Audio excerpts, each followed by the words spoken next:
നമസ്കാരം, കൊട്ടാരക്കര മീഡിയയിലേക്ക് സ്വാഗതം. തൃപ്തിയില്ലെങ്കിലും വരുമാനം മുടങ്ങുമോ എന്ന് ഭയപ്പെട്ട് ജോലിയിൽ തുടരുന്നവരുണ്ട്. ഈ ജോലി പോയാൽ എങ്ങനെ മുന്നോട്ട് പോകും എന്നതാണ് ഇത്തരക്കാരുടെ ആശങ്ക. അതുകൊണ്ട് തന്നെ എത്ര വെല്ലുവിളി നേരിട്ടാലും ജോലിയിൽ തുടരും. മാനേജറുടെയും മുകളിലുള്ള മേൽനോട്ടക്കാരുടെയും മോശം പെരുമാറ്റം സഹിച്ചും ജോലി ചെയ്യും.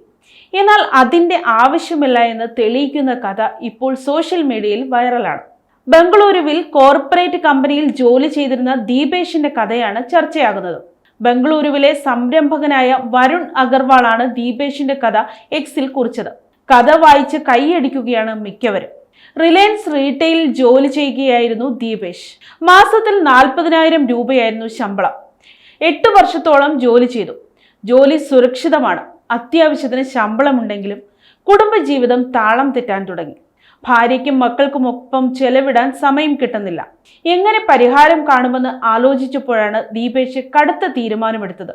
ജോലിക്കും കുടുംബജീവിതത്തിനും ഒരുപോലെ സമയം കണ്ടെത്താൻ പലതരത്തിൽ സമയക്രമീകരണം വരുത്തി നോക്കി. നിരാശയായിരുന്നു ഫലം.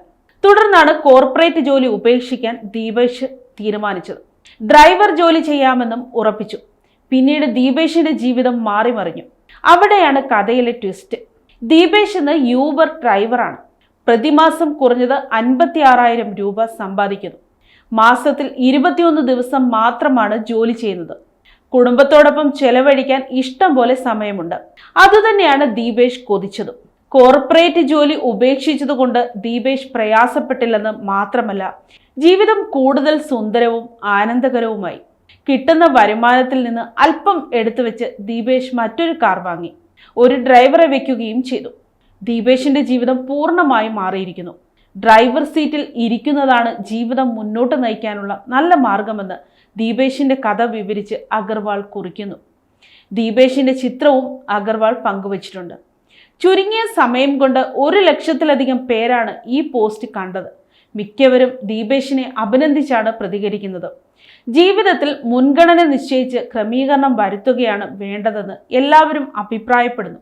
ദീപേഷിന്റെ കഥ എല്ലാവർക്കും പാഠമാണ് എന്നും പ്രതികരിച്ചവരുമുണ്ട്.